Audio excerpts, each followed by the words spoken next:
Welcome to another episode of Tell Me About Your Damn Book. I'm your host, Stephen Lomer, and my guest this week is a talented writer of fantasy fiction who has a real fascination with witches.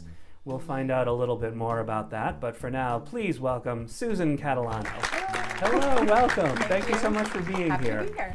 I will start with your bio, if that's all right with you. Okay. Can't wait to hear what it says. It might sound a little familiar, but go with it. You spent most of your youth in a one-traffic light town in the Catskill Mountains of upstate New York. Your first act of writing consisted of scrawling a murderous confession on a crumpled piece of paper. You then told your third-grade friends that you'd found it in the wall of the spookiest room on the scary vacant floor of the Victorian hotel your family owned. Eventually, you ended up in Massachusetts, where Salem, known as the Witch City, captured your heart and imagination and inspired your timeless story book series. Yes. Okay. So let's get to know you a little bit before we dive in. Which one traffic light town in New York are we talking about? That Victorian hotel was in Canosa Lake. After a few years, we moved to Fosterdale, but just to give you a general idea, it's located in the Catskill Mountains, sort of right at the crux of where Pennsylvania meets New York. Okay. And it's about, 5 to 10 miles from Bethel, where the Woodstock Festival was held. Ah, right, the original Yes, Woodstock exactly. Festival, not the fake town. Not those poser festivals that they had. Okay, good. What were the circumstances that brought you from there to here? So I met my husband at a Catskill Mountain resort where we both worked. And how old were you? I was 20. Oh, and I'm sweet. Yes, it was very sweet then. Not really. And we got married when I was 22, so we moved from there to Long Island, where he's originally from. Okay. And from there, he ended up getting a job in Massachusetts, and so we've been here since our daughter is about 2 years old. Okay, good. Wow. This murderous confession you wrote, did your third grade classmates believe you? I can't remember exactly, but I think so. I think they were asking me to find more things in the attic or the third floor, but So you were never busted? No. For this? No. And I have to tell you, that third floor also, I love taking my little brother up there and losing him. Wow. Especially when he was mean to me. That is cruel. Oh my God. I know, okay. but it's funny. Wow. Yeah, it's funny now. Got me a few minutes. Wow. Okay. Good. So you're married. Mm-hmm. You have a daughter. And you're soon to be a grandmother. Oh my God! Congratulations! Yes, I'm very excited. You about must it. have you picked what your grandmother name is going to be yet? Still tossing it around. Okay. My daughter for now calls me Glamma. Glamma? But we were thinking maybe Nonina, which is little grandmother for. Oh, that's in Italian, adorable. So, yeah. Okay. All right. Well, excellent. That's wonderful. Yeah. Speaking of family. Amazon lists you as the author of your first book and Christian Catalano as the cover designer. Who is Christian Catalano? He's my son. Oh, wow. Yeah.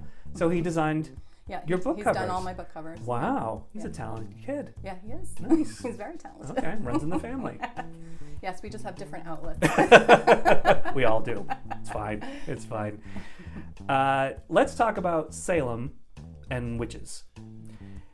Your bio says that Salem captured your heart and imagination, but it seems like it runs a little deeper than that. Mm-hmm. It seems, if I can use the word, a little bit obsessive. Wow. Do you think you're obsessed with Salem? My husband probably would say yes. Okay, all right, good. I'm not the only one. But not to the, crazy, creepy obsession. I just love the town. I just love the whole vibe of it. It's just got this nice New England-y feel. It's got the water, nice fresh ocean feel to it, and it's just a great vibe. Great restaurants, just friendly. I've gone to several Halloweens there, and I love Halloween, and that event is just. It's so amazing because there's so many people that attend that, yet it feels so welcoming and non-threatening, which is really amazing considering, sometimes I think there was like up to 100,000 people in there. Sure, yeah. But everybody's just having a good time, and it's fabulous. Wow. I do actually have an epic battle scene during the Halloween in Salem in my second book. I see. Oh, I thought you were talking about yourself, like you were involved in some sort of I epic do have battle epic scene. battles. You do have epic battles? We won't Okay. talk about those. You sure? That sounds like a really interesting topic. They're all in my head. I don't have that in my notes, but if you want to talk about epic battles, go right ahead. So I grew up in Salem. Oh, you did? I did. Oh, And while it has its a charm, little envious. it always struck me as a bit of a tourist trap, with anybody and everybody making a buck in what I call the witch trade. Yeah. It doesn't strike you that way? To a degree. Okay.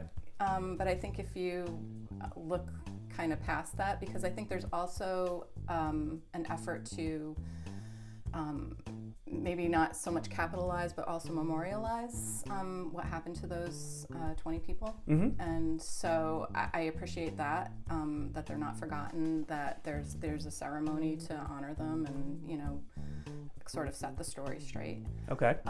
So I like that. And I just like, you know, I know it's definitely got its tourism, you know, and I love the shops, I'm not going to lie. Okay. Okay. All right. So that's part of the charm that I do like. All right. Fair enough. So yeah. Fair enough. Guilty pleasure. I know. I understand. I totally understand. When was your first visit there, and was there something specific that made you fall in love with it? My first visit there was when we finally moved to Massachusetts, and So about when was that? it was probably about 1990, 91, something like that. Okay, so that was I made it actually up there. before it sort of Yeah. became the Halloween capital and sort of exploded Probably, yeah. the way it did. Yeah. And my cousin actually lived there for a while, and also in Marblehead, so we've had reason to be up there quite frequently. Okay. So we've been there for 4th of July festival, which I love, Mm-hmm. and, you know, maybe it was less touristy, I guess. It probably was less touristy around 90, 91. Yeah, and, you know, been up there for Christmas, and so just about everything, you know, I haven't just experienced Halloween, which is... So then it wasn't really one specific thing that made you fall in love with it. It was a lot of things. No, yeah, I think it's just a combination of things. I do remember when I was young reading The Witch of Blackbird Pond, which turned me on to that kind of Puritan era witch stories, and so I think that was part of the fascination. And frankly, when I went up there, at one point I didn't think about writing a book about witches, but I had this song lyric stuck in my head, and it was Sting's Field of Gold, and you know, there's a, you know, he's singing about a woman waiting in a field, and I just thought, I think we were probably leaving Salem one day, and I was like, what if that woman was a witch? And that's literally where the book starts. Wow. So, and that just spawned the whole thing. Most of the best books, I think, start with the what if question and go from there. Yeah. Wow, that's really cool. Yeah. See that, Sting? Look what you inspired. Like Sting is just watching this. I'm sure he will. He might. It's possible. So the whole witches and witchcraft thing, do you believe? Not really. Okay. So you believe like that women to... were persecuted? Yes. But as far as the that they were the witches? witchcraft that they're trying to sell within Salem, do you believe? Well, there's modern day witches, and they believe in Wicca, which I think is, you know, completely different than what they were being accused of back in the 17th century. So, Okay. I think there's two different things there. I think there's some truth to just about everything, right? So, you know, yeah, there's probably some, you know, things in nature that, you know, I don't know. I keep my mind open. Okay. You know, who knows? That's fair. That's fair. Okay. Have you found any resistance among readers because of the subject matter? No, other than one reader who decided to post a review that said, I don't like witch books and I didn't like this one. Was that the whole review? Yeah, I don't know why you would read it then if you don't like witch books. It sounds like maybe they read it just so that they could post that review. I was like, thank you for stopping by. Feel free to not read any of my other stuff. So your readers, generally speaking, embrace the subject matter and are curious about it. Yeah, I've gotten a lot of positive responses from it. Nice. And just the story in general, because it's not just witches. There's love, there's there's action, there's evil, and all sorts of other stuff in there. So. Neat. Yeah. Oh, sounds fun. You're an indie author. What has that experience been like for you? It's actually been really positive from the perspective of just the community. At first, it's a struggle because you're sort of there on your own trying to figure out and piece it together. You don't really know anybody. But as, you start to delve into different ways to market and who to talk to, and you start, meeting people online and just kind of clicking with other writers, it becomes this nice supportive community. So I've really enjoyed that. I've enjoyed the ability to kind of control what my books look like. Mm-hmm. I, have the editor that I like to work with, and my son, the cover designer.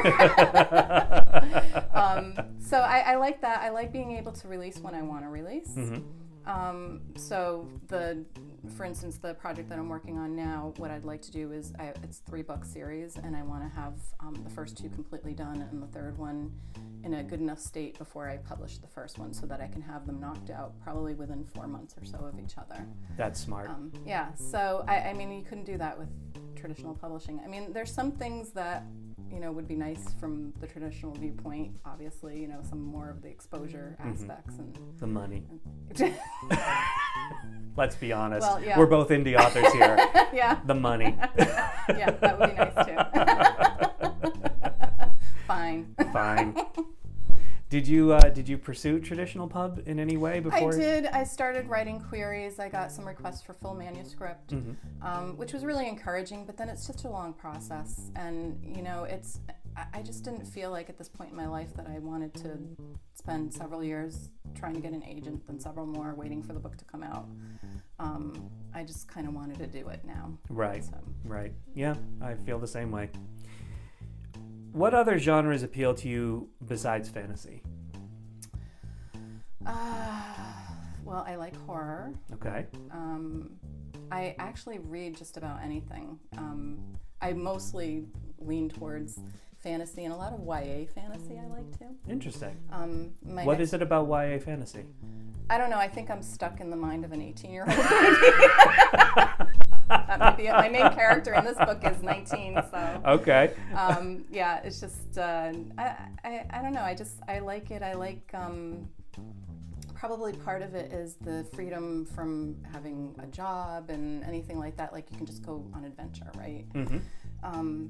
So I don't know. I just like the whole vibe. They have to be well written. I don't like the real teeny bopper type, but one of my favorite authors is V.E. Schwab, who does both YA and adult and even middle grade. But it's, she does it without sort of lowering the standards. You know what I mean? Okay. So yeah, I like all of those. Okay. Would you or have you ever written to any of those genres?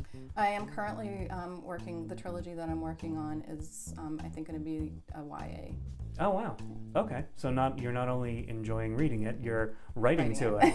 Wow. Yeah, it's probably more maybe in that new adult arena, but it has nothing to do with college because it's all fantasy and, it's got a little steampunk, it's got a little, they're winged creatures, and so I don't know what category it would actually fall into. But I think it could be YA or adult. Okay. It sounds like it might fall into a lot of categories, actually. Well, we'll see what happens. Only when, the time comes to publish, then you have to choose a genre. But I know. Well, my main characters are 17 going on 18. So, I mean, that kind of puts it in that area. Right. But I think it would still appeal to adults. Okay. I know it appeals to me. Well, then that's really all that matters at the end of the day. Yeah. If it makes you happy. Writing what I want to read. Right, exactly. Yep. You have a puppy named Finn. What's his story? Oh, Finn. Finn is a rescue that we got from Tennessee. Okay. We've had him, it'll be 4 years in October. Wow. Yeah, he's pretty much spoiled rotten. My husband and I just love him. He's such a great dog. So he apparently was found at a construction site down in Tennessee. We got him when he was about 5 months old. And it just breaks my heart that the poor thing was roaming around the streets. He's such a sweet guy. And he was fostered by a wonderful woman and family down in Tennessee. And he was really obnoxious when we got him. He's a Pit Vizsla mix, we think. Wow. Very smart and just absolutely loving. He loves people. Puts the pity smile in, and he's just crazy about people. But yeah, really smart. We've done a lot of training with him, and he literally can jump through hoops. Wow. But, Wow. Yeah, it's great. And the only reason I bring up Finn is because on your website there's the top 10 things to love about Salem, and then there's a picture of Finn. Yeah. So I figured he factored in strongly to your life somehow if he warranted his own spot on the website. I could put 5,000 more pictures. It's hard to just pick one. That was a great picture. Yeah, He's flopped off to the side. Yes. He was pretty young there too. Was he? Yeah. Yeah. He's very sweet. And where did the name Finn come from? My head. Okay. All right. I thought maybe. I just liked it. Okay. I thought maybe there was like a Mockingjay connection or something, but. No. Okay. No, I don't know. I just liked it for him. Okay. It was either that or Rudy because he's kind of red and. Okay. Yeah. But that was it. Finn won. Okay. Fair enough. The most recent book you wrote was a novella titled Witches 3. Yes. Now, I refuse to believe that I'm the only person who ever thought that the cover design looked like boobs. No, you're not. Okay. Thank God. Is that bad? Are you trying to appeal to the 18 to 34 male demographic? Is that what this is? No. It's actually a rune symbol, but. Is it? Yes. Are you sure? I am positive. But yes, it does. But hey, what's wrong with that? So you freely admit that it looks like boobs and it's come up before. Yeah. All right. This might help sales. Who knows? It can't hurt. I mean, I would like to think that anyone who is watching this video will now immediately go and check out Witches 3 just to see what I'm talking about. Because you know what? I'm not going to put up the graphic of the cover. You people go and look at it yourselves, and you tell me in the comments. I can't wait to hear this. This is going to be great. Yeah. I've really asked for it now, and I'm going to get it hard, but that's fine. No worries. So, as you know, we have a gimmick on this show that we are contractually obligated to live up to. So, Susan Catalano. Tell me about your damn book. Okay. So, The Timeless Ones is a historical time travel fantasy. Okay. And it's about 19-year-old Mary Chalmers, who is an accused witch. Okay. And she, through the intervention of what she thinks is an angel, lands in modern-day Salem. Oh. There she finds out that both she and her true love, William, were the two last people to be hung during the Salem witch trials. So now she's got to figure out how to get back so she can stop that fate from occurring. Interesting. Okay. Wow. Neat. And what's next for you? Next for me, as far as the next project that I'm working on? So what I'm working on right now is the working title right now, and I think it probably will end up sticking, is called Corvid Legacy. Okay. And it's about 3 siblings that are separated at birth, and they go off to live in different territories of Eternia, not knowing about each other. Okay. And then they get called back in order to fulfill their duties as secret keepers. And so they have to leave the life they know in order to fulfill their destiny. Neat. And is that going to be a trilogy as well? That's going to be a trilogy. Okay. Yep. Is there any through line between what you've written already and what's going to be coming? So it's a completely standalone. Completely different. Okay.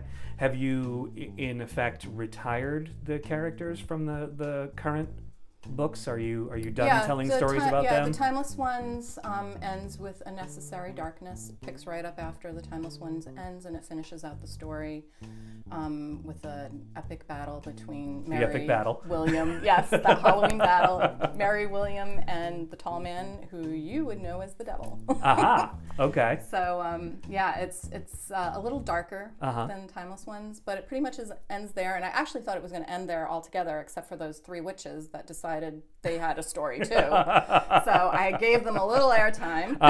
Sure. And a cover filled with boobs, yep. apparently. Yep.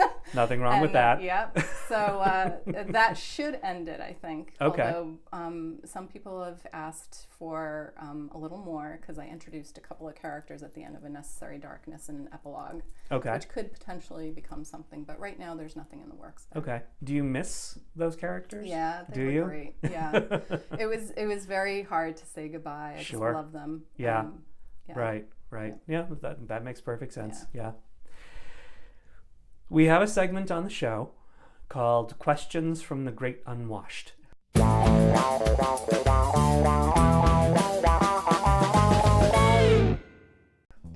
I sort of feel like the Great Unwashed right now. It's a little hot.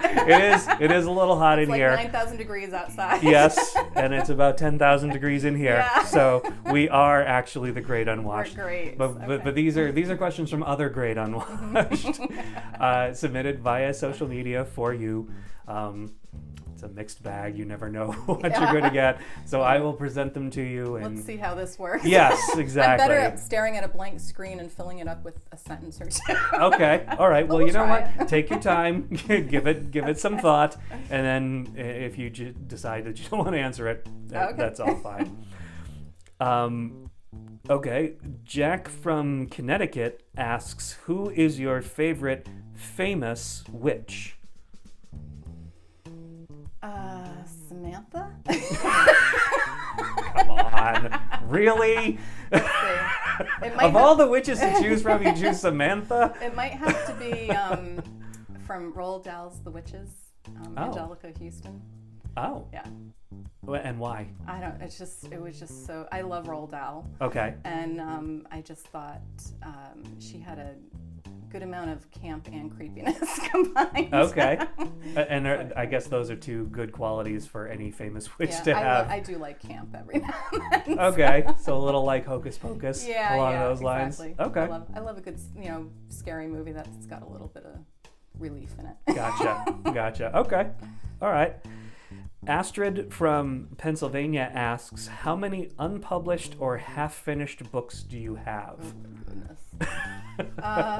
That's a meaty question right there. That is. 2 that will never see the light of day. Oh, why not? Oh, no. Those were practice. Okay. All right. Can you tell us what those were about? Oh, God. One was about aliens that came to Earth on a scavenger hunt. Oh. And some of the things they hunted were like blue eyes. So it was a little scary for the people on Earth. Did they wind up in Salem? No. That was all based in New York. Okay. It actually was spread across the U.S. But okay, so there was the Aliens book. That was the Aliens book. Another one was actually about my first witch attempt, and that was set up in where I used to live in the Catskills. Okay. But that was just really not going anywhere. Where was it supposed to go? It was good practice. It just didn't really have a good point. It was just like stuff happening. Okay. All right. Yeah, that's a terrible book. Yeah, don't let that see the light of day. So that's not going anywhere. But I do have some others that are thoughts in my mind, which I've opened up little Scrivener book Yeah. templates and jotted down things, or even wrote a couple of chapters, just knowing their placeholders. And I would say there's probably about 3 of those. Oh, wow. Yeah. Okay. In addition to the 3 books that I'm currently planning to do. So, right. Yeah. Okay. So you may actually circle back around to those at some point. Yes, I definitely will. Nice. They just got to percolate a little bit more. Okay. All right. Thank you, Astrid. That was a really good question. Yes, it was, Astrid.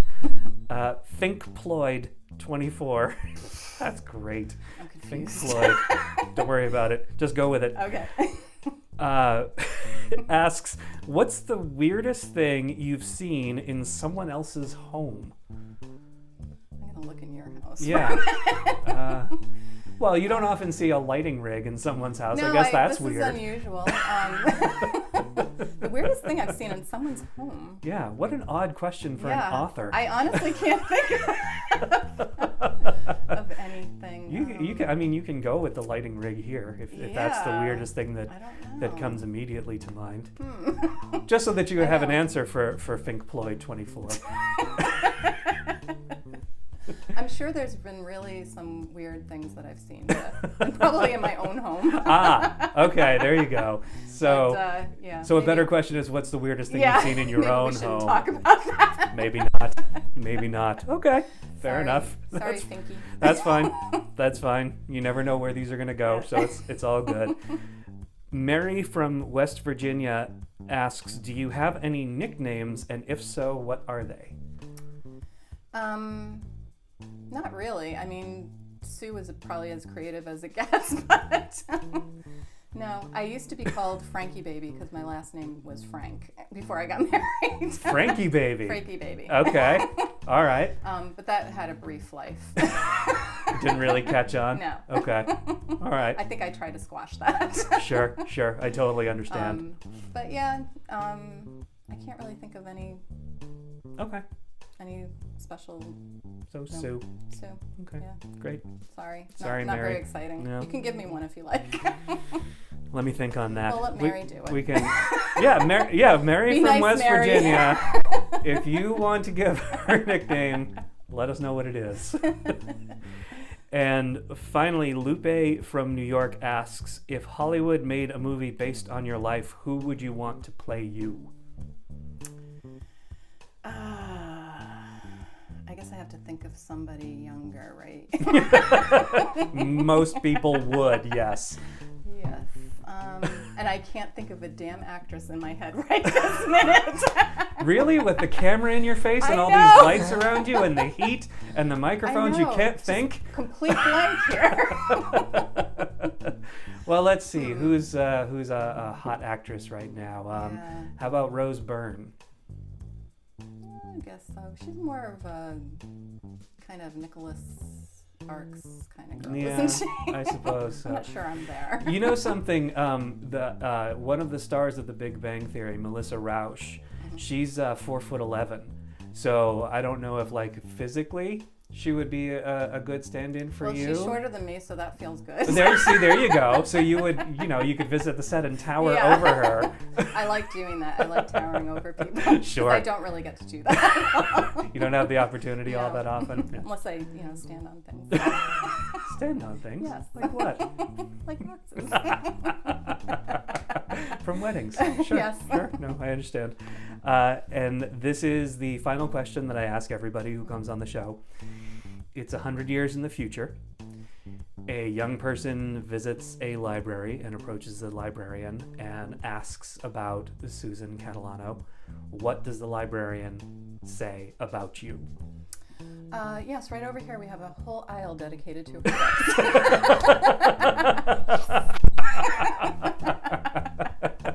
I like that. Yeah. One of the other authors we had on here said that the entire library was named after her. But having a whole section, that's nothing to sneeze at. That's good stuff. Yeah. Maybe I'll be in her library with my whole aisle. There you go. Yes, maybe you'll have an aisle in her library. That's fair. That'll work. Sure. All right, well, that's all the time we have for this episode of Tell Me About Your Damn Book. I'd like to thank my guest, Susan Catalano. The book is The Timeless Ones, and it's available on Amazon. Mm-hmm. Okay, it's available on Amazon. So thank you all for joining us. See you next time. Cheers.